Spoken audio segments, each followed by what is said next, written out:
दोस्तों, क्या आपको भी ट्रेडिंग करते वक्त विनिंग ट्रेड को होल्ड करना मुश्किल जाता है? बहुत लोगों की ये प्रॉब्लम होती है। बिगिनर्स तो ट्रेड में जाते ही थोड़ा बहुत प्रॉफिट होने के बाद निकल पड़ते हैं, लेकिन यही ट्रेडर अगर उनको बहुत बड़ा लॉस होने लग जाए तो बहुत देर तक होल्ड करते हैं, इस आशा में रहते हैं कि मेरा ट्रेड प्रॉफिट में आ जाएगा। आज की वीडियो में हम बात करने वाले हैं होल्डिंग कैसे करते हैं विनिंग ट्रेड को। 5 ऐसे स्टेप्स मैं आपको बताने वाला हूं जिसको आप अगर फॉलो करोगे तो आप आपका विनिंग ट्रेड जो है वो होल्ड कर सकोगे और मोटा मुनाफा उसमें बना सकोगे। नमस्कार दोस्तों, स्वागत है आपका सही ट्रेड चैनल के ऊपर। मैं हूं सचिन और आज हम बात करेंगे mastering art of holding winning trade. तो दोस्तों, बहुत सारे ट्रेडर्स जो होते हैं वो अच्छी खासी स्ट्रैटेजी यूज करते हैं, ट्रेड में एंटर करते हैं और उन्हें प्रॉफिट भी होने लगता है। लेकिन प्रॉफिट होने के बाद उनके दिमाग में हमेशा यह सवाल होता है कि मैं इस ट्रेड से निकल जाऊंगा, मुझे प्रॉफिट हो रहा है, मैं इतना प्रॉफिट लेके निकल जाता हूं, अगर कहीं लॉस होने लग जाएगा तो अच्छा खासा ट्रेड बर्बाद हो जाएगा। तो ये फियर ऑफ मिसिंग आउट या फिर फियर कह सकते हो आप कि थोड़ा सा प्रॉफिट हो जाए तो बाहर निकल जाना, लॉस होने से डरना, तो ये सारी चीज़ें शुरुआत में होती है। मेरे साथ भी हुई थी, तो कोई दिक्कत नहीं है। कुछ ऐसे स्टेप्स आपको बताने वाला हूं जिसको फॉलो करते हुए आप ये सारी परेशानी दूर कर सकते हैं। सबसे पहला पॉइंट है एस्टैब्लिश्ड अ ट्रेडिंग प्लान। आपके पास एक प्रॉपर प्लान होना चाहिए कि आप किस तरीके से ट्रेडिंग करना चाहते हो। आप स्कैल्पर हो, आप इंट्राडे ट्रेडर हो, आप स्विंग ट्रेडर हो, आप पोजिशनल ट्रेडर हो, कोई भी ट्रेडर हो, आपके पास एक प्लान होना चाहिए, एक प्रॉपर स्ट्रैटेजी आपके पास होनी चाहिए। अगर आपके पास कोई स्ट्रैटेजी ही नहीं है तो आप किसी भी ट्रेड में एंटर नहीं कर सकते। तो मान लीजिएगा आप ब्रेकआउट पे ट्रेड करते हो, फॉर एग्जांपल सपोर्ट रेजिस्टेंस के मार्किंग के ऊपर आप ट्रेड करते हो, प्राइस एक्शन प्योर फॉलो करते हो। तो आप किसी ट्रेड में जा रहे हो और आपको पता चल रहा है कि रेजिस्टेंस क्रॉस करके हेवी वॉल्यूम के साथ स्टॉक ऊपर जा रहा है, तो आप उसमें एंटर करते हो।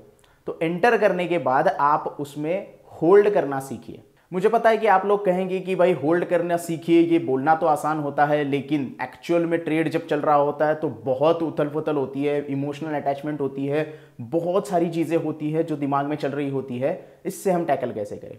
इसीलिए तो बोल रहा हूं कि ट्रेडिंग प्लान होना चाहिए। उस ट्रेडिंग प्लान में सिर्फ एंट्री आपको नहीं पता होनी चाहिए, आपका स्टॉप लॉस आपको पता होना चाहिए, आपका टारगेट कहां तक रखने वाले हो ये आपको पता होना चाहिए। फॉर एग्जाम्पल, जैसे मैंने बताया कि आपने ट्रेड में एंट्री कर ली है और आपको पता है कि अब मुझे यहां पे प्रॉफिट होने लगा है, आपके डायरेक्शन में ट्रेड जा रहा है, आप खुश हो जाते हो, आपका प्रॉफिट हो रहा है, लेकिन साथ ही साथ आपको कहां पे प्रॉफिट बुक करना है ये भी पता होना चाहिए। इसीलिए दूसरा पॉइंट है मेरा कि रियलिस्टिक टारगेट और स्टॉप लॉस रखो।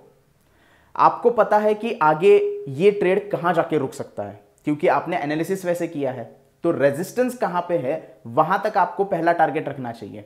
उसके बाद आप पार्शियली प्रॉफिट बुक कर सकते हैं या फिर पूरा ट्रेड में एग्जिट कर सकते हैं। उसी के साथ साथ स्टॉप लॉस भी रियलिस्टिक होना जरूरी है। आप ट्रेड में एंटर करते हो और आप बोलते हो कि मुझे 100 पॉइंट ही इस ट्रेड में चाहिए, तो ये रियलिस्टिक गोल नहीं होता है। उस पर्टिकुलर स्टॉक की दिन की मूवमेंट कितनी है, अगर आप इंट्राडे ट्रेडिंग कर रहे हो तो वो आपको पता होनी चाहिए। अगर आप ये सारी चीजें पता करते हो टेक्निकल नॉलेज के साथ साथ, हर एक स्टॉक की मूवमेंट जो है, दिन की मूवमेंट कितनी होती है, 1% चलता है, 2% चलता है, ये सारी चीजें आपको पता होनी चाहिए। तभी आप एक रियलिस्टिक टारगेट और रियलिस्टिक स्टॉप लॉस रख सकते हो। अगर आप नहीं रखते हो तो आप वेट करते रहते हो कि और ऊपर जाएगा और ऊपर जाएगा और ऊपर जाएगा, और बाद में होता क्या है, बीच में ही फियर आ जाता है और थोड़ा सा भी नीचे आ जाए स्टॉक, मान लीजिएगा आप 1000 रुपये प्रॉफिट में चल रहे हो, 1000 रुपये प्रॉफिट से स्टॉक आपको लगता है कि 2000 प्रॉफिट में जाएगा, लेकिन मार्केट में कुछ ऐसा हो जाता है और मार्केट नीचे आने लगता है और आपका 1000 रुपये का प्रॉफिट 700 आ जाता है, 700 का 500 आ जाता है। फिर आपके दिमाग में ये चक्र घूमते हैं कि 500 प्रॉफिट लेके निकल जाते हैं, अभी वेट करने का कोई फायदा नहीं है। तो यही होता है बहुत लोगों के साथ। विनिंग ट्रेड होता है 1000 रुपये में, 1000 रुपये में प्रॉफिट बुक कर सकते थे क्योंकि रियलिस्टिक गोल आपने नहीं रखा, आप और थोड़ा लालच में चले गए और आपका 500 रुपये में आप एग्जिट कर गए। बहुत सारे लोगों के साथ ऐसे ही होता है, विनिंग ट्रेड चल रहा होता है लेकिन थोड़ा सा नीचे आने के बाद वो एग्जिट कर देते हैं या फिर थोड़ा सा प्रॉफिट होने के बाद वो एग्जिट कर देते हैं। तो ये 2 स्टेप आप फॉलो करोगे तो काफी अच्छा आपको फायदा हो सकता है। तीसरा तरीका है स्टॉप लॉस ट्रेल करने का। अब बहुत सारे एक्सपीरियंस ट्रेडर जो होते हैं वो इसका इस्तेमाल करते हैं। वो एक मूविंग एवरेज पकड़ते हैं या फिर एटीआर, ये जो टेक्निक है वो यूज करते हैं। अभी एटीआर क्या है इसके बारे में मैंने ऑलरेडी वीडियो बनाया है, डिस्क्रिप्शन में लिंक अवेलेबल है, और मूविंग एवरेज के ऊपर भी मेरा वीडियो अवेलेबल है, आप जाके देख सकते हैं कि किस तरीके से मूविंग एवरेज से आप ट्रेड कर सकते हो, किस तरीके से ट्रेल कर सकते हो स्टॉप लॉस, और एटीआर मेथड किस तरीके से यूज कर सकते हो, इसके ऊपर ऑलरेडी वीडियो है। अब फॉर एग्जांपल लेते हैं कि आपने स्टॉक एंटर किया है, जैसे पहला एग्जांपल मैंने लिया था कि आपको ब्रेकआउट मिला है और आप ट्रेड में एंटर कर चुके हैं।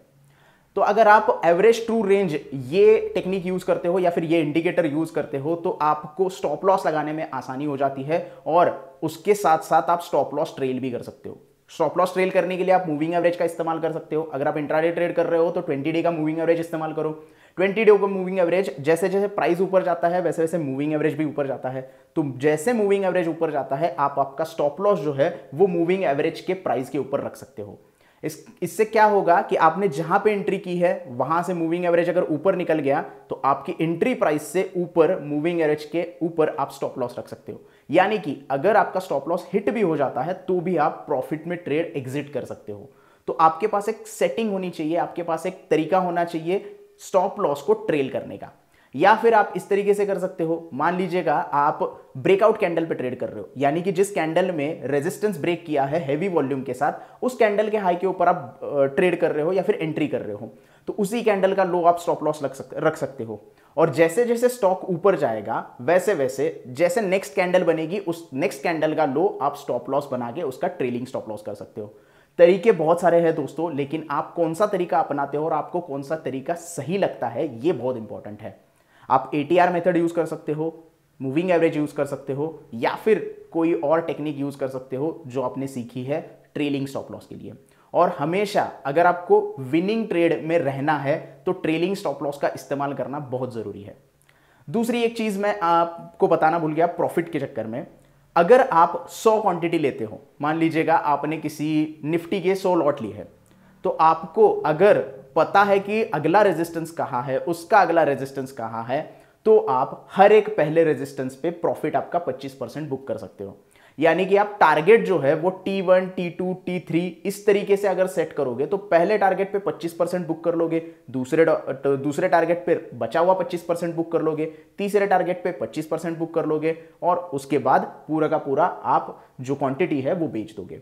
तो इस तरीके से आप अगर प्लान करते हो तो काफी अच्छी तरीके से आप विनिंग ट्रेड को होल्ड कर सकते हो। दूसरी चीज इसमें मैं एक और ऐड करना चाहूंगा कि इमोशनल अटैचमेंट ना रखें। जितना भी रियलिस्टिक आप चार्ट के ऊपर भरोसा कर सकते हो उसके ऊपर भरोसा करके, आपके एनालिसिस के ऊपर भरोसा करके आप जाओगे तो आपको विनिंग ट्रेड होल्ड करना कोई मुश्किल बात नहीं होगी।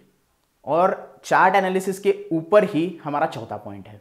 चौथा पॉइंट यह है कि टेक्निकल एनालिसिस और फंडामेंटल एनालिसिस का नॉलेज आपको होना चाहिए। बहुत सारे लोग कहते हैं कि मैं तो ट्रेडर हूं, मैं चार्ट एनालिसिस करता हूं, मैं सिर्फ टेक्निकल एनालिसिस के ऊपर भरोसा करता हूं। मान लीजिएगा आपने अभी पहला ही एग्जांपल हम कंटिन्यू कर रहे हैं आगे, ब्रेकआउट किया है, आपका ब्रेकआउट आया है स्टॉक का और आपने एंट्री की है। सडनली आप ट्रेड में हो, आप खुश हो, आपको प्रॉफिट हो रहा है, सडनली एक न्यूज मार्केट में आ जाती है उस स्टॉक के रिलेटेड, कुछ फंडामेंटल्स प्रॉब्लम हो जाती है तो स्टॉक सीधे गिरने लगता है। तो यहां पे आपको बहुत बड़ा हिट हो सकता है, क्योंकि आपको पता ही नहीं था कि फंडामेंटल्स क्या चल रहे हैं, आपको पता ही नहीं था कि न्यूज में क्या आ रहा है, आप सिर्फ टेक्निकल एनालिसिस पे गए, आप देख रहे हो कि आगे रेजिस्टेंस नहीं है, फिर बीच में ही स्टॉक नीचे आ गया है। तो टेक्निकल एनालिसिस के साथ साथ थोड़ा बहुत आप फंडामेंटल्स के ऊपर अगर थोड़ा ध्यान दोगे तो आपके लिए आसानी हो सकती है विनिंग ट्रेड होल्ड करने के लिए। और ये सिर्फ इंट्राडे ट्रेडर के लिए नहीं है, आप अगर पोजिशनल ट्रेडर हो, आप अगर स्विंग ट्रेडर हो, तो स्विंग ट्रेडर क्या करता है कि 4 आवर्स का टाइम फ्रेम लगाता है या फिर डेली टाइम फ्रेम लगाता है और होल्ड करता है। अब स्विंग ट्रेडर हो तो थोड़े बहुत न्यूज़ और फंडामेंटल्स तो पता ही होने चाहिए, अगर नहीं पता है तो इस तरीके से आपको नुकसान हो सकता है। तो आपको हमेशा ध्यान देना चाहिए टेक्निकल के साथ साथ फंडामेंटल्स के ऊपर भी, क्योंकि दोनों चीज़ें कॉम्बिनेशन में आप अच्छी तरीके से एनालाइज करते हो तो ही आप मोटा पैसा कमा सकते हो, बहुत सारा प्रॉफिट कमा सकते हो। और पांचवा और सबसे आखिरी पॉइंट है पोजीशन साइजिंग और रिस्क मैनेजमेंट, किस तरीके से आप मैनेज करते हो। आपको पता है कि आप अगर इंट्राडे ट्रेडिंग करते हो तो आपको 5x का लेवरेज मिलता है। तो बहुत लोग क्या करते हैं कि 1 लाख रुपए का कैपिटल लेके उतरते हैं और पूरा का पूरा 5x का लेवरेज यूज करके 5 लाख का क्वांटिटी खरीदते हैं। और उसके बाद क्या होता है, आपने क्वांटिटी बड़ी खरीदी है, मान लीजिएगा 1000 क्वांटिटी आपने खरीदी है किसी स्टॉक की, तो 1000 क्वांटिटी जब आप खरीदते हो तो आपको प्रॉफिट तो अच्छा दिखता ही है, लेकिन आपको लॉस भी उतना ही दिखने लगता है। अब जैसे ही लॉस दिखने लग गया आप एग्जिट कर जाते हो, आपके दिमाग में एक फियर बैठ जाता है कि बहुत बड़ा लॉस हो जाएगा। तो आपकी पोजीशन साइजिंग जो है वो आपको हमेशा सही तरीके से सिलेक्ट करनी है। उसके लिए आप रिस्क मैनेजमेंट प्रॉपर तरीके से कर सकते हो या फिर पोजीशन साइजिंग का कैलकुलेटर तैयार कर सकते हो। वैसे मेरा एक वीडियो है रिस्क मैनेजमेंट के ऊपर, कैलकुलेशन किस तरीके से करनी है और किस तरीके से प्रॉपर पोजीशन साइजिंग करनी है, इसके ऊपर मैंने ऑलरेडी एक वीडियो बनाया है, डिस्क्रिप्शन में लिंक है, आप वो जाके देखिए। वो कैलकुलेटर आप यूज कर सकते हो और उसकी मदद से आपका डेली कितना स्टॉप लॉस रखना है, आपका पूरा कैपिटल के ऊपर आप कितने % का स्टॉप लॉस रख रहे हो, ये सारी चीजें मैंने उसमें बताई है। और उस कैलकुलेटर का इस्तेमाल करके उसकी मदद से आप एक सही पोजीशन साइजिंग रख सकते हो और सही तरीके से रिस्क मैनेजमेंट भी कर सकते हो। क्योंकि दोस्तों क्या है कि बहुत सारे लोग जो होते हैं वो पोजीशन साइजिंग में इतना ध्यान नहीं देते हैं। नहीं, मैं बहुत बड़ी क्वांटिटी लूंगा, स्कैल्पिंग करूंगा, थोड़े पॉइंट कमाऊंगा और निकल जाऊंगा। बहुत लोगों का ऐसे ही होता है, लेकिन उसमें क्या होता है, ट्रेड गलत हो जाता है और उनको नुकसान होता है। इसीलिए पोजीशन साइजिंग होना बहुत ज़्यादा ज़रूरी है। अगर आप एक सक्सेसफुल ट्रेडर बनना चाहते हो तो ये 5 स्टेप आपको फॉलो करने चाहिए अगर आपको विनिंग ट्रेड को होल्ड करना है। तो दोस्तों आज की वीडियो में इतना ही। आई होप आपको विनिंग ट्रेड को कैसे होल्ड करना है इसके बारे में ये 5 स्टेप अच्छे से पता चल गए होंगे। दोस्तों ये वीडियो कैसा लगा मुझे कमेंट में बता देना। आपके जो भी डाउट्स है या आपका जो एक्सपीरियंस है वो मुझे कमेंट में बता देना। वीडियो को लाइक करना, ज़्यादा से ज़्यादा शेयर करना, और अगर आप टेक्निकल एनालिसिस सीखना चाहते हो तो यूट्यूब मेंबरशिप ज्वाइन कर सकते हो। मेरा टेक्निकल एनालिसिस का कोर्स यूट्यूब पर अवेलेबल है और अच्छी तरीके से आप टेक्निकल एनालिसिस सीख के आपकी ट्रेडिंग जर्नी शुरू कर सकते हो। Bye bye.